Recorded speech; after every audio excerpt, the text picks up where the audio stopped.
ஒரு ஃபோன் பண்ணிக்கிறேன். பண்ணிக்கங்க.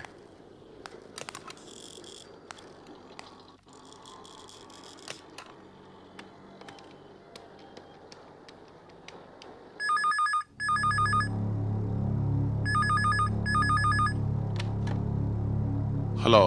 ஹலோ, நான் நிர்மலா பேசுறேன். எங்கேருந்து பேசுற? வீட்டு பக்கத்துல ஒரு கடையிலேருந்து பேசுறேன். அப்புறம் என்ன முடிவு பண்ணீங்க?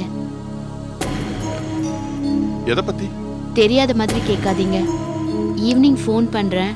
உங்க பதில் என்னன்னு சொல்ல சொன்னல. ப்ளீஸ், ரொம்ப எக்ஸைட்டா இருக்கு. நிர்மலா, எனக்கும் அப்படிதான் இருந்துச்சு. நானும் ரொம்ப நேரமா யோசிச்சேன். அப்புறமா தான் ஒரு பயங்கரமான உண்மை தெரிஞ்சது. என்ன? அதான், நானும் உன்னை லவ் பண்றேங்கிற உண்மை. நிஜமாவா? எனக்கு என்ன பேசுறதுன்னே தெரியல. சந்தோஷமா பேசு. கிண்டலா? எனக்கு வார்த்தையே வரலங்க. உங்களை உடனே பார்க்கணும் போல இருக்கு. எனக்கும் தான். எப்ப பார்க்கலாம்? நீங்க எப்ப ஃப்ரீ? நான் எப்பவுமே ஃப்ரீ. உனக்கா? நீ எப்போ வர? நானும் எப்ப வேணா வருவேன். ஆனா நாளைக்கு மட்டும் என்னால் வரவே முடியாது. ஏன்? நாளைக்கு என்ன? நாளைக்கு மாணிக்கண்ண புது வீட்டுல பால் காய்ச்சுறாங்க. அதான்.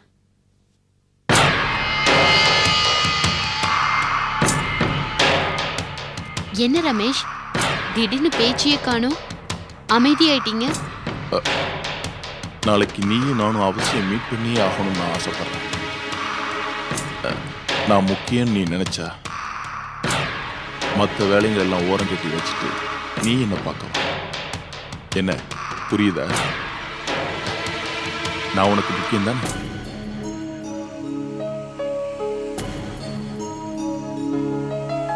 என்ன நிர்மலா, இப்ப நீயும் அமைதியாயிட்ட? நான் முக்கியம் இல்லைன்னு இப்ப தோணுதா? It's okay, no problem. இல்ல, அப்படியெல்லாம் இல்ல. எனக்கு நீங்க தான் முக்கியம். நாளைக்கு நான் கண்டிப்பா வரேன். Alright, okay.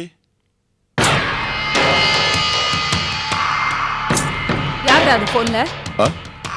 என் ஃப்ரெண்டுமா. என்னமோ முக்கியமா இருந்தா வா, அப்படி இப்படின்னு எதை பேசிட்டு இருந்த? அம்மா, அவங்க எனக்கு வேண்டிய ஃப்ரெண்டு.